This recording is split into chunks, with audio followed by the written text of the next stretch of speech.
Vote করা যাবে না। জবাব চাই, জবাব দাও।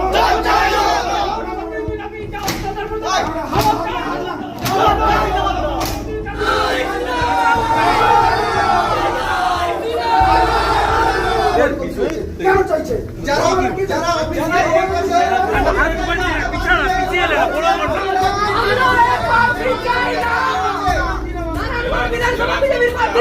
নারায়ণগড় বিধানসভায় বিজেপির প্রার্থী হিসেবে রমাগিরির নাম ঘোষণার পরেই শুরু হয়েছে অসন্তোষ। প্রার্থীকে পছন্দ নয় এই অভিযোগ তুলে শনিবার খড়গপুরে বিজেপির জেলা পার্টি অফিসের সামনে তুমুল বিক্ষোভ দেখান নারায়ণগড় থেকে আসা দলীয় নেতাকর্মী ও সমর্থকেরা।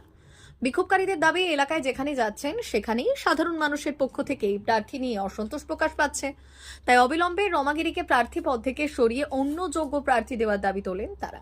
খড়গপুর জেলার পার্টি অফিসে তুমুল ভাঙচুর, টেবিল থেকে শুরু করে সিসিটিভি ক্যামেরা ভেঙে দিচ্ছে বিজেপি কর্মী সমর্থকেরা।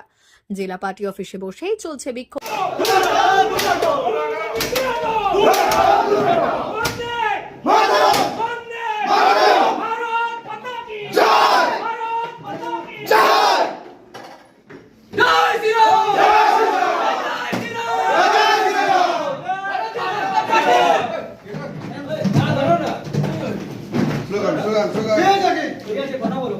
বন্দে মাতরম, বন্দে মাতরম, বন্দে মাতরম, বন্দে মাতরম, বন্দে মাতরম, বন্দে মাতরম।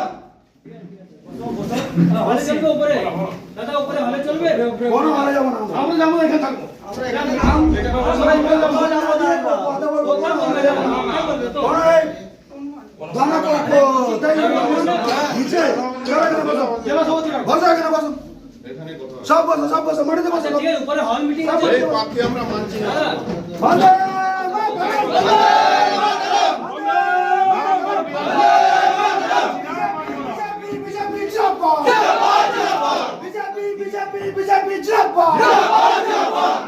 নারায়ণগড় বিধানসভার প্রার্থী মানছি না, মানবো না। নারায়ণগড় বিধানসভার প্রার্থী মানছি না, মানবো না। নারায়ণগড় বিধানসভার প্রার্থী মানছি না, মানবো না। সব বসো দাদা। এই সব বসো। উপরে হল মিটিং আছে। এখানে বসবো।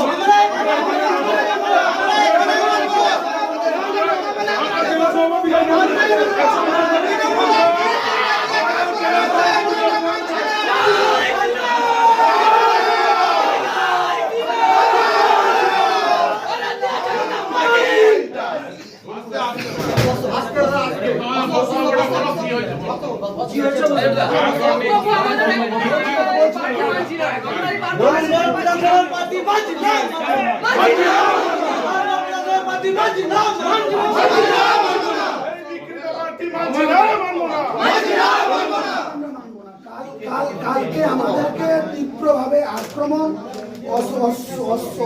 অসম্মান টিএমসির লোক দিয়ে রমাদা পুরো কাজ করছে, আমাদের টিমকে টোটাল ফেলে দিতে চাইছে। আমরা আজকে 5 থেকে এই আমাদের নারায়ণগড় বিধানসভা থেকে আমাদের যেটা মূলত দাবি বলেছি আগে, যে আমাদের নারায়ণগড় বিধানসভার প্রার্থী রমাপ্রসাদ গিরির ইতিমধ্যে আমরা বদল চাই। কারণ তিনি তৃণমূলের গোষ্ঠী, তৃণমূলের দুষ্কৃতীদের নিয়ে তিনি এখনও কাজ চালিয়ে যাচ্ছেন। আমাদের সংগঠনের লোকদের তিনি পছন্দ করছেন না, তিনাদেরকে নিয়ে তিনি কাজ করতে চাইছেন না। তাই আমরা নারায়ণগড়ের বিধানসভার প্রার্থী রমাপ্রসাদ গিরির বদল চাই, না হলে আমাদের এই জেলা পার্টি অফিসে আমাদের অনশন চলছে, আমাদের বিক্ষোভ কর্মসূচি চলবে। আপনাদের কিন্তু ভাঙচুর করতেও দেখা গেল জেলা পার্টি অফিসে। হ্যাঁ, আমরা করলাম, খুবই তো আমরা করলাম। আমরা দীর্ঘ এতদিন থেকে দল করেছি, কিন্তু আজকে যদি সেই রমাপ্রসাদ গিরি টিএমসির লোককে নিয়ে এসে নামে রাস্তায়, তাহলে এই ছাড়া আমাদের আর কোনো পথ নেই।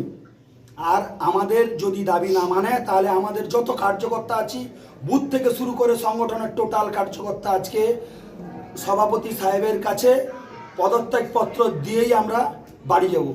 হয় আমাদের দাবি মানতে হবে, না হলে আমরা প্রত্যেককে পদত্যাগ নিয়ে এসেছি, পদত্যাগপত্র আমরা দিয়েই যাব। তন্ময় জানা, কি পদে আছেন আপনি? যুব মোর্চার প্রেসিডেন্ট। বলা উচিত না। আমাদের দাবি একটাই, এই প্রার্থীকে আমরা মানছি না এবং এই প্রার্থীকে অবিলম্বে বদল করতে হবে। কারণ এটা কর্মীদের আবেগ জুড়ে আছে। কর্মীরা বিগত 21 সালের পর থেকে অত্যাচারিত হয়েছেন এবং তাদের দাবি যে যারা বিজেপি করেন, যারা বিজেপি ঝান্ডাটা নিয়মিত ধরেন, সেই রকম কোনো ব্যক্তিকে প্রার্থী করলে কর্মীরা আপ্লুত মনে মেনে নিতেন। কিন্তু কর্মীরা দুঃখিত, কর্মীরা ব্যথিত যে এই ধরনের একজন প্রার্থীকে কেন করা হলো। আমরা সংগঠনের তরফ থেকে এই প্রার্থীকে দাবি করিনি, তাহলে কেন মানা হলো না আমাদের কথা, কী কারণে মানা হলো না আমরা বুঝতে পারছি না। আমরা প্রশ্নের উত্তর পাচ্ছি না, তাই আমরা জেলা পার্টি অফিসে এসেছি। মাননীয় সভাপতি সুমিত মণ্ডলের সাথে কথা বলবো, উনি যা নির্দেশ দেবেন সেরকমই আমরা করবো। কিন্তু আমাদের ডিসিশন হয়ে গেছে যে আমরা যদি আমাদের দাবি না মানা হয় আমরা রেজিগনেশন দেবো। সবাই সমস্ত পদাধিকারী আমরা মণ্ডল সভাপতিদের সাথে কথা বলেছি, তো ওনারা বললেন যে আমাদের এই দাবি মানানোর জন্য ওনারা কথা বলছেন। মণ্ডল সভাপতিরা আমাদের বলেছেন তাদের দাবি দাবা নিয়ে জেলাতে যেতে, কিন্তু কর্মীরা ক্ষুব্ধ, ওনারাও অসন্তুষ্ট এই বিষয়ে এবং মণ্ডল সভাপতিদেরই অপমান হয়েছে। যেখানে জেলা থেকে কনভেনার ঠিক করে দেওয়া হয়েছে সেই কনভেনারকে মানছেন না প্রার্থী এবং মণ্ডল সভাপতিদের গুরুত্ব নেই। আর সেই জায়গায় দাঁড়িয়ে প্রার্থীর সাথে কাজ করা আমাদের যারা সংগঠন করি আমাদের পক্ষে অসম্ভব হয়ে দাঁড়াচ্ছে। সেই জন্য আমাদের প্রার্থীকে বদলানোর জন্যই আমরা এসেছি। দেখুন, কর্মীদের ভাঙচুর করাটা উদ্দেশ্য নয় বা সবাই এত আবেগতাড়িত, কারণ এখান থেকে ফিরে গেলে আমরা যদি রেজাল্ট নিয়ে না ফিরে যেতে পারি কর্মীদের ঘর ভাঙচুর করবে এমনিতেই টিএমসি। তো সেই হিসাবে আমরা কর্মীরা দীর্ঘ 10 বছর 11 বছর ধরে অত্যাচার সহ্য করছে। তো কর্মীরা যদি কর্মীদের দাবি না পূরণ হয় তাহলে তারা রাজনীতি করতে আগ্রহী নয়, কারণ সবাই কর্মীরাই তো বুথ সভাপতি, শক্তিকেন্দ্র, মণ্ডল কমিটি এরাই তো পার্টিকে এগিয়ে এনেছে। পার্টি পুরনো কিছু থেকে বেরিয়ে এসে নতুনভাবে সংগঠন আজকে চাঙ্গা হয়েছে, এত কর্মসূচি করছে কর্মীরা, কিন্তু আসল জায়গায় দেখা যাচ্ছে যেই প্রার্থীকে চাইছি না সেই প্রার্থীর নামই ঘোষণা হয়ে যাচ্ছে। সেই জায়গায় দাঁড়িয়ে আমাদের আর কোনো রাস্তা ছিল না এবং আমরা সংগঠনের মধ্যেই থেকে করছি। তো এবং সংগঠনের মধ্যে আমরা দাবি দাবা জানাচ্ছি, বাইরে কোথাও কোনো বিষয়টা নিয়ে আমরা এই মুহূর্তে বেশি কথা বলতে পারবো না। আমাদের একটাই দাবি যে প্রার্থী চেঞ্জ করতে হবে। আমার নাম প্রদীপ মণ্ডল, আমি মণ্ডলের সম্পাদক, নারায়ণগড় মধ্যমন্ডল সম্পাদক। ভাঙচুর করেছে প্রার্থী বদলের কারণে বিজেপি কর্মী সমর্থকেরা, কি বলবেন? দেখুন, এখনো তো ওদের সাথে আমাকে কথা বলতে হবে। যতক্ষণ না কথা বলছি কী বিষয়ে কী হয়েছে জানতে পারছি না। এই বিষয়টা কথা বলার পরে বলতে পারবো। দাদা, প্রার্থী নিয়ে কি আপনার সাথে কোনো আগে আলোচনা করা হয়নি? মানে এই যে ক্ষোভটা আপনারা কি আগে বুঝতে পারেননি? না, এইরকম ক্ষোভ আছে বলে বুঝতে তো নিশ্চয়ই পারিনি যে ক্ষোভ কিছু বিষয় আছে কি না। তো বিষয়টা যে কতটা ক্ষোভ আছে, এর মধ্যে অন্য কোনো বিষয় আছে সেটা তো জানতে হবে, ওদের সাথে বসতে হবে। আমরা ওদেরকে নিয়ে বসবো, বসে তারপরে বলতে হবে। তার আগে কোনো ষড়যন্ত্র কি থাকতে পারে? দেখুন, আগে থেকে কিছু বলা আমার পক্ষে সম্ভব নয়, কারণ যতক্ষণ না দেখলাম অনেকে আছে যারা আমাদের পার্টির কার্যকর্তাও আছে, তাদের সাথে তো কথা বলতে হবে, কার্যকর্তারা। দাদা, যেটা হচ্ছে যে একেবারে বিধানসভাতে দেখা গেছিল এই প্রার্থীকে নিয়ে বিক্ষোভ হয়েছিল নারায়ণগড়ে, আবার সেই প্রার্থীকে করা হয়েছে। গোটা নারায়ণগড় জুড়ে সংগঠনের নেতারা বলছে এই প্রার্থীকে মানব না। দেখুন, এই বিষয়টা তো এখনো পর্যন্ত এখানকার কেউ আমাকে জানায়নি। জানালে এই বিষয়টা নিয়ে তখন হয়তো চিন্তা করতাম, বলতাম। আপনার উপস্থিতিতেই তো ভাঙচুর হলো। এখন তো হয়েছে, এখন এই ঘটনা ঘটেছে, তো ওদের সাথে তো বসতে হবে, না বসলে যারা বিক্ষোভ দেখাতেছে তাদের দাবি যদি প্রার্থী বদল না হয় তারা একসাথে রেজিগনেশন দেবে, গণ ইস্তফা দেবে।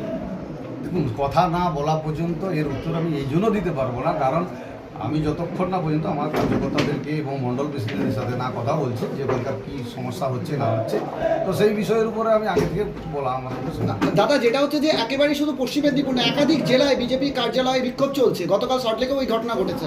শ্রমিক ভট্টাচার্য এবং লকেট চট্টোপাধ্যায়কেও এই সামাল দিতে হয়েছে, তারা হিমশিম খেয়েছে। কি মনে করছেন? দেখুন, এই বিষয়টা হচ্ছে আমার জেলা নিয়ে বলতে পারবো, অন্য জেলা নিয়ে আমার পক্ষে বলা সম্ভব, কারণ অন্য জেলার সম্পর্কে আমার কোনো জানা নেই। এই যে বিজেপি কর্মীরা দলীয় কার্যালয়ে ভাঙচুর করলো, আপনি কোনো ব্যবস্থা নেবেন তাদের বিরুদ্ধে? দেখুন, তাদের মনের কি অসুবিধা হয়েছে, কোথায় কোন সমস্যা হয়েছে সেটা না জানা পর্যন্ত এমন কিছু করা সম্ভব না, কারণ যদি কোনো মিসআন্ডারস্ট্যান্ডিং হয়ে থাকে তো সেটা মেটানোর দায়িত্ব মিটে যাবে। তারা তো বলছে বারবার মৌখিকভাবে আপনাদের জানিয়েছে, আপনি বলছেন জানেন না। ওরা তো বলছে জেলা সভাপতিকে জানিয়েছে। দেখুন, আপনাদেরকে যেটা বলছি, তারা বলছে মৌখিকভাবে জানিয়েছে। মৌখিকভাবে কিছু যদি কেউ বলে থাকে তো তার মানে এটা নয় যে পুরো সংগঠন বিরুদ্ধে চলে গেছে। এখন সংগঠনের মধ্যে যদি কোনো সমস্যা হয় তাকে ওটা মিটিয়ে নেব আমরা, এটা নিশ্চিত থাকুন মিটে যাবে। সেল সেল সেল চৈত্র সেল শুরু হয়েছে বেলদার রাজ মন্দিরে। অবিশ্বাস্য দামে দারুণ সব অফার। মাত্র 100 টাকায় পাবেন শাড়ি, বেডশিট, নাইটি, 4 পিস বালিশের খোল, 2 পিস কুর্তি। বিশেষ অফার, 1000 থেকে 1500 টাকার সিল্ক শাড়ি এখন মাত্র 500 টাকায়। মাত্র 250 টাকায় 6-7 বেডশিট, 2টি বালিশের খোল। মাত্র 160 টাকায় 6-7 প্রিন্ট বেডশিট, 100 টাকায় 12 হাত সুতি ছাপা শাড়ি। ঠিকানা বেলদা নতুন বাজার, দে মেডিকেলের পাশে, রাজ মন্দির। যোগাযোগ 9932698631। তাই আর দেরি না করে আজই চলে আসুন বেলদা রাজ মন্দিরের চৈত্র সেলে।